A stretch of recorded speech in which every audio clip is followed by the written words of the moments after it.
All right, so got done talking about monetary policy. You can see on the board policies, the government spend their money, attempt to influence the economy. Monetary policies, the control of credit, and things of that nature. So how much money there is in circulation. Best way to utilize fiscal policy is through the federal budget. The federal budget tells us what the government is going to spend, what they're not going to spend. It tells us what, excuse me, tells us what they are going to spend our money on and why they're going to spend it that way. So if the government wants to stimulate the economy, it can do one of two things. First, it can run on a deficit, which increases economic activity. So if the government continues to run a deficit, it means that they are taking in enough money in order to pay their expenses. I talked a few times about a good thing, particularly to stimulate the economy, right? Why? Well, because if the government's not enough in taxes, then it has to borrow money. But that also means instead of you paying higher taxes, you get to keep that money in your pocket, spend that in the economy. Reducing those taxes gives citizens more purchasing power. You could purchase things, you could buy things, you could go on vacations, right? Get cars. Now you're running on a deficit, which increases economic activity, usually that there's some sort of stimulus package. You're being sent some dollar amount in your taxes as a way to sort of try and convince you to spend money in the economy. All right? Reducing taxes means we're doing a stimulus. We're just lowering taxes so they have more money in your pockets to spend. Okay? So this one is where the government sort of gives you a little bit of gift. This one is where they lower the taxes and you just have more money every paycheck, every month. All right? The debt isn't a huge problem. Right? If you do the math, realize that about 78% of all of our debt is domestic. That means the federal government or pieces of federal government own a lot of our plurality of our debt.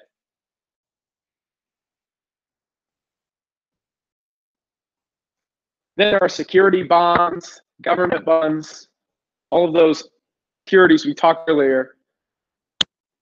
They make up the rest of the percent, up to 78%. And we own 81 cents of foreign debt for every foreign debt that we have. So that means we owe about 19 cents per dollar of the foreign debt that we do have. So if you factor that out, we're looking at $2 trillion, 1.8 something dollars of actual foreign debt, compared to a $20 trillion GNP. Those of you doing the math, that's less than 10%.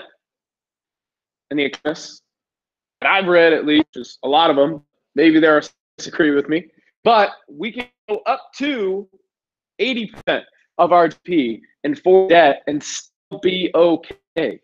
We've been in worse situations that we've got out of. The Great Depression, recovery after World War II, the Civil War. We were always in debt after those things. All right? But some of you may be asking, what GNP? Literally never talk about this, right? GNP is this. It's the sum of all goods and services produced annually. So think about it this way.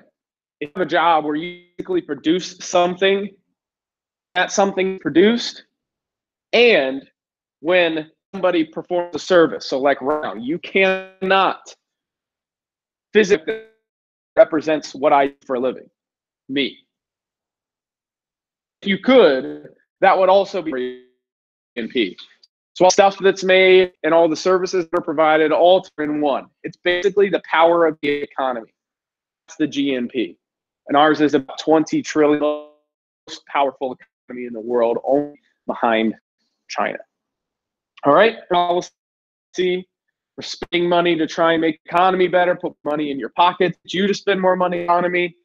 This is what President and Congress does primarily.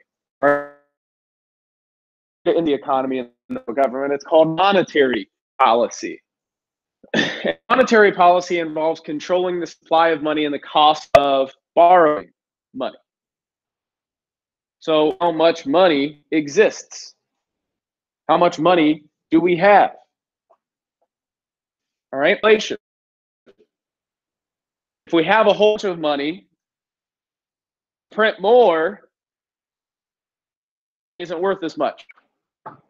And if we have a whole bunch of money and we print less, our income's worth more. Hey, okay. Yeah. Yeah, no problem. But monetary policy also talks about borrowing money. So the cost of borrowing money as well, discount rate and interest rates on those loans. The discount rate is set and the reserve requirement is set by something called the Federal Reserve, or what is commonly called the Fed. And the Fed has three main ways to influence the economy. And this is the rate that the Fed charges member banks for loans. Okay? So think about it this way. There's a whole bunch of little banks that you go visit to hold all your money. Then there's the big bad Fed. It's the bank for banks. It's where banks go to get money, right? So the banks go to the Fed, get their loan with a certain amount. That's what the discount rate is, right? So the discount rate is the interest rate on a loan for a bank, all right? And when the discount rate is really low, likely to borrow money, which means there's more money for you to have at a cheaper rate. But when that discount rate goes higher, what does that mean? The opposite. It means it's more expensive to borrow, and you're likely to get a loan because it costs more to borrow, right? So low discount rates encourage borrowing. Low discount rates encourage you to borrow money, while high discount rates, the exact opposite. They encourage you not to borrow money. They don't want you to come and get money. Okay? Which makes sense, right? The more it costs to borrow money, the less likely you are to do it. Done. All right? So the second thing is called the reserve requirement, right? And the reserve requirement is exactly that. It's the required amount of money that member banks are required to reserve. You have to have the minimum amount, okay? Send an amount to a member bank and say, hey, you need this much money in your reserve requirement all the time. As you can imagine, if less in their reserve requirement, that means they're going to be more likely to borrow money. They're going to be more likely to give you money. If they have more in the reserve requirement, meaning they have to have more in that bank, they're going to be less to give you a loan. Okay? So the reserve requirement, give banks money because they have to keep a certain in their bank. So sometimes they can't. They simply cannot give you a loan. All right? Monetary policy doesn't have anything to do with spending. It doesn't have anything to do with taxes, and everything to do with how it costs to borrow money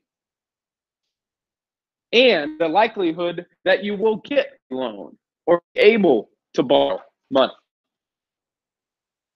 Questions about monetary policy? We've still got the third thing. I didn't forget. It said three things. One more thing still. But how are we doing so far? Good? I know I'm late. Just tell them I'm coming.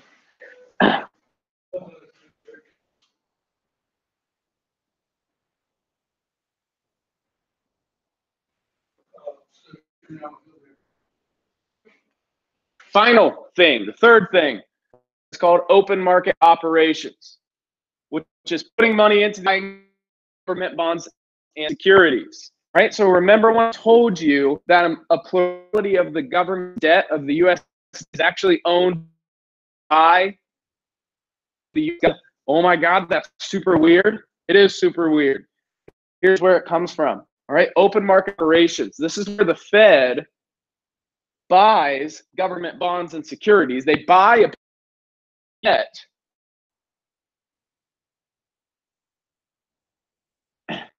And by those debt, the economy is stimulated, right? So if the Fed takes some of that and they buy securities, that means they're allowing the government to spend on a deficit.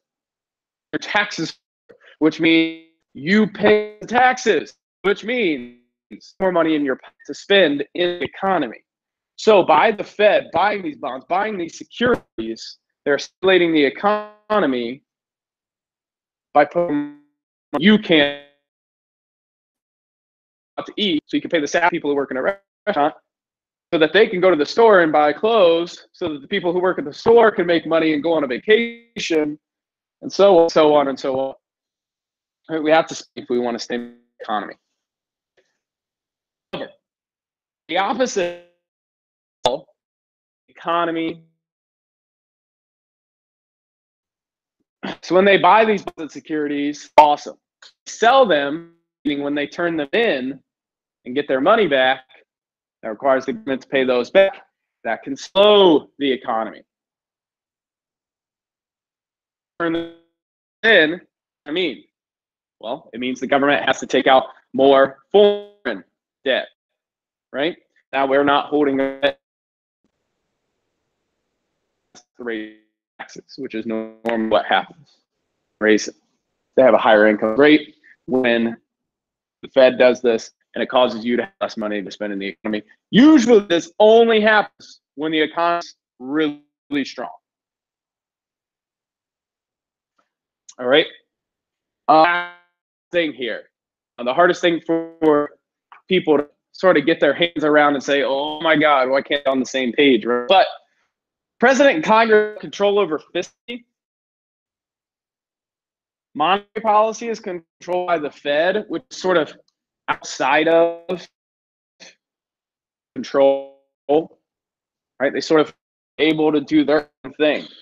So while President and Congress only have control of fiscal policy, that monetary policy is controlled by the Fed. Sometimes, unfortunately, conflicting policies, right? So can you imagine government putting out a huge stimulus package in your taxes, right, as a way to spend more than they take in to give you money so that you can spend the economy, while at the exact same time, the Fed raises the reserve requirement and raises the discount rate, right? You have a bunch of money, but nobody will give you a loan to spend it. You got a bunch of money, paying it back is going to be super expensive, right?